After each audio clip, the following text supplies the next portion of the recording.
Roger Stone here. Every day you wait, your money loses value, but gold and silver don't follow those same rules. American Sovereign Bullion gives you access to a nationwide wholesaler network, helping you secure aggressive pricing on real physical metals. Call 844-272-2428 now to get your free gold and silver guide to learn how to protect your wealth with physical gold and silver, delivered right to your door or with a gold IRA. Visit ASBGold.com. That's ASBGold.com for your free gold and silver guide today. And we see your telephone calls. We're going to get to them. But first, and this is something I look forward to each and every week, we are joined live by former Congressman Peter King. Congressman, how are you?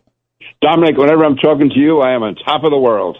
Well, I feel the same way, Congressman. You're the real deal. I say it week in, week out. I guess we should start. I want to ask you about Mamdani. Because to be honest with you, there are times, I really shouldn't admit this, but there are times that I have to pinch myself and I say, is this guy really the mayor? I watch him at some of his news conferences. I'm like, who cares what you say? But then I'm like, he's the mayor. We'll come back to that. We'll come back to Ilhan Omar. I can't wait until she's in handcuffs to see that smug look taken off her face. How does Iran, the situation in Iran play out? Are you worried, Congressman, that this may become much more than what we're dealing with right now? Well, you have to be concerned. Anytime you're involved in any kind of a war, anything can happen, especially when you're dealing with such a group of madmen as we have in Iran. However, I also have faith in President Trump, and I have faith in the American military. And I just wish I had more faith in the American people, not to panic and not to cut and run. I mean, President Trump would not have engaged in this war. That's what it is, a war. If it were not serious, if it did not involve, in many ways, the future, not just of our country, but of the world. I mean, you're talking about having madmen having access to nuclear weapons and ballistic missiles. So this is something important. We're not doing it for the fun of it. It's not like we're trying to pick up a little piece of property here or there, or make a quick real estate deal or a quick deal. This is something that involves mankind. So if it's that important, then it's worth making the sacrifice for. Now listen, I know there's a lot of middle income and lower middle income people who are really having a hard time now with the increase in gasoline costs. When they go to the gas station, when they go to fill up, I realize what that issue is. But on the other hand, this went on in World War II, and the American people stood strong. And there's any number of times in our history when things, listen, I was alive during the Cuban Missile Crisis, where we thought we might be dead any day, but the American people stayed strong. And after 9/11 here in New York, we all stayed strong. So I think we have to have that, give the president and the military the opportunity to get this done. I'm not over that. I'm not in Washington anymore. I don't have access to intelligence information or military information, but I have faith that our military has the capacity to do whatever it has to do if it's given the opportunity and given the time to get it done. Congressman King, I was sad yesterday when I heard what had happened in a federal courtroom in D.C. A judge appointed by Obama apologizes to the attempted assassin because the little poor baby was upset about the jail conditions, and a federal judge apologized. Was it warranted? I don't think so. You might disagree with me. Or is this an indication of where our country is headed, where things are right now?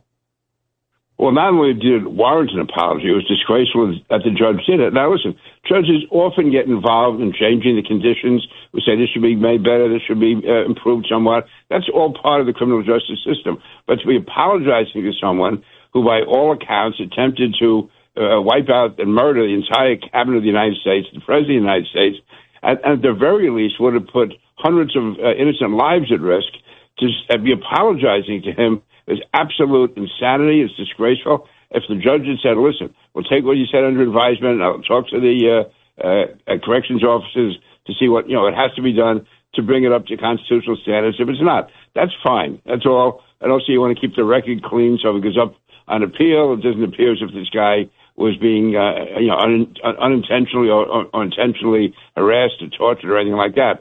But to apologize? No, absolutely not. And I don't know what was in this judge's mind. Maybe I do, unfortunately. Maybe it's that whole Obama style, this whole thing of apologizing for America.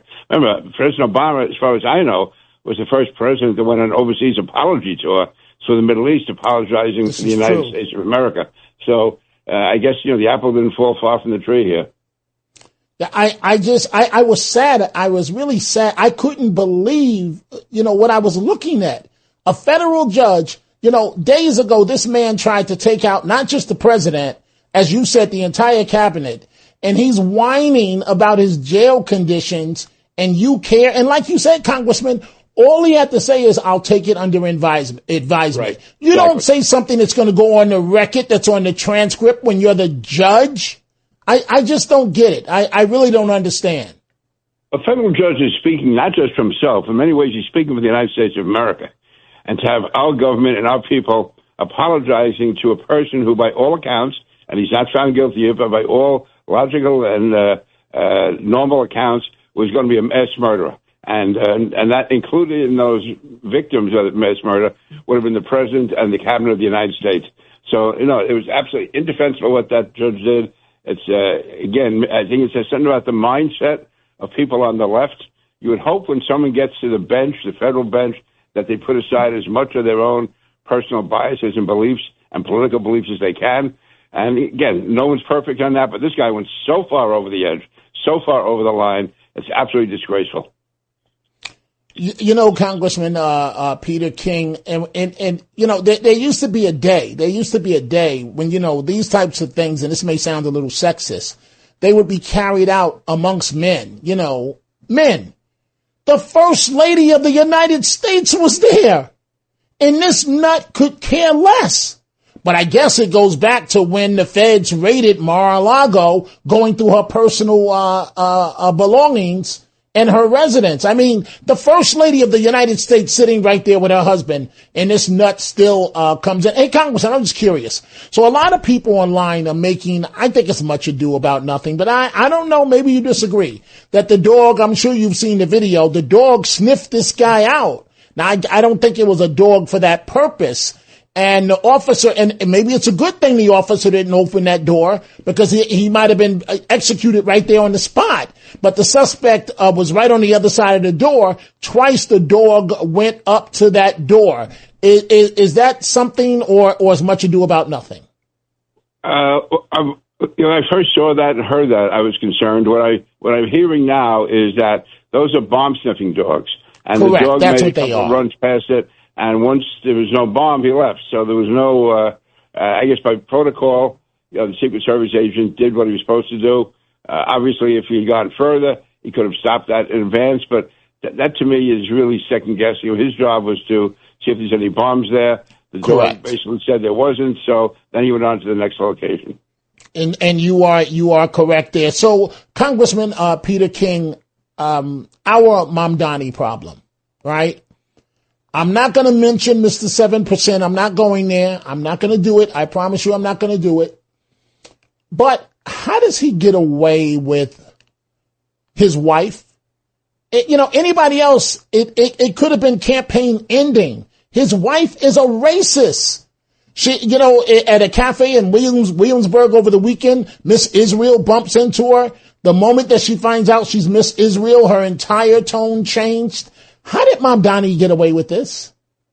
He wouldn't and couldn't if the media didn't go along with him, and if the base, and apparently almost maybe a majority of the Democratic Party, either goes along with him or is afraid to stand up to him. I mean, this is something that, again, in recent memory, I can't imagine this happening, even under, let's say, the worst days of Bill de Blasio, would you see anything like this. And if for some reason someone's wife or husband or son or daughter made some remark or made something which was anti-Semitic or racist or anti-Catholic, anti-Semitic, the family would find a way to either apologize for it or try to explain it and assure everyone it would never happen again. No, these guys, they just go ahead and do it. I mean, Mamdani just says, I'm not responsible for my wife. Well, he's going to take credit for what she does.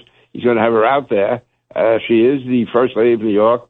She gets the police protection. She lives in a government mansion, and she has obligations to the people of New York and to the basic decency which is supposed to prevail when you are living in Gracie Mansion, when you are either the mayor or a close relative of the mayor, you have an obligation, and she has certainly failed in that obligation. So, Congressman King, I only have one or two more questions for you. But so over the weekend, I thought this was disgusting. Mamdani, you had the incident at the Brooklyn hospital. ICE doing a wonderful job arresting that suspect. Drug arrest. This guy had a rap sheet in the country illegally. The protesters are outside protesting against the officers. Mamdani comes out on Monday and basically, denounces. He says, listen, the NYPD had nothing to do with that. He's bragging about the fact that the New York police were not called there for that, but only for the protest. What do we do about our Mamdani problem? Look at what the governor of Florida just said, and he's right. Right? Ron DeSantis is correct that Mamdani should win the Realtor of the Year for Florida because he's driving everybody out of New York that can afford to leave directly from Nueva York to Florida. What do we do about our Mamdani problem? Well, what we could do, listen, I want Bruce Blakeman to be our next governor, and I see what Bruce Blakeman has done here in Nassau County. With the Nassau County police work with ICE. They work with ICE when it comes to going after criminal suspects or illegal immigrants. We've had, I think Bruce said, over 2,000 bad guys have been taken off the streets. We're not talking about the innocent mother or the innocent father who's been here 15 and 20 years. We're talking about people who have criminal records. And he stood by ICE, he stood by the police, and that's what should be happening in New York. I mean, this is absolute madness. I mean, the cops had to put up with all those animals out there throwing that stuff around in the street, carrying on. And what happened here? ICE made a lawful arrest. They arrested the person they should have arrested. They took the person to the hospital for his good, to make sure he was put in good health, for his well-being. And while we were there, the word got out among the lunatics in the community, the evil people in the community, that ICE was in that hospital. And they attacked the hospital. They attacked the hospital and trying to get the ICE officers because they had arrested a person with a criminal record. They arrested and they brought a person into the hospital for his well-being. And that's the thanks that they got. So this is encouraged by the community. And to me, Mamdani should have urged that every one of those people out in the street got locked up that night and didn't just get a slap on the wrist but got jail time.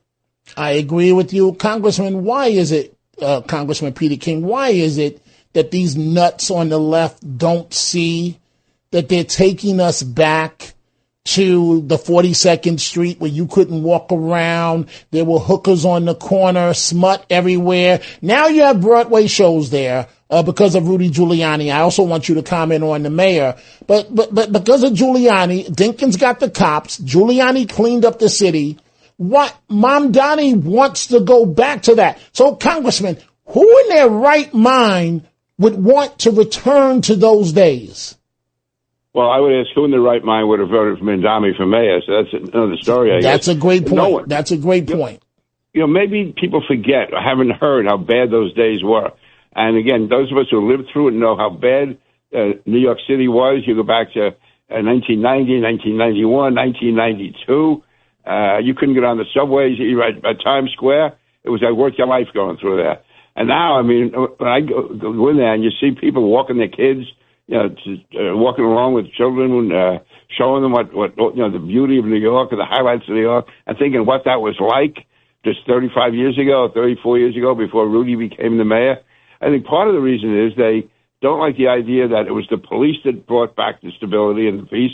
And of course, these people, for whatever reason, in their anti-American, anti-police mode, just are anti-cop. They can't stand that. So they don't look on it as the crime being cleaned up. They look upon it as somehow cops getting credit, and they cannot handle that. Congressman King, as always, I thank you for joining us. Regards to you, your family, your wife. Thank you, sir. I look forward to talking to you again very soon. And Rosemary sends her love. Oh, wonderful. Thank you, Congressman. And you have a great afternoon, a great evening. Oh, it's out of here. Home run Ferry Hawks. Get ready, Staten Island. It's time to celebrate 5 years of Ferry Hawks baseball. Come out to the ballpark this week as the Ferry Hawks welcome in the Charleston Dirty Birds May 5th through the 10th. Grab the kids and come on out. We kick it off on Tuesday, May 5th with Cinco de Baseball with $5 tickets and $5 food and beverage specials. And we end the week as we celebrate all moms on Mother's Day. Moms get in free. Visit ferryhawks.com now to lock in your seats.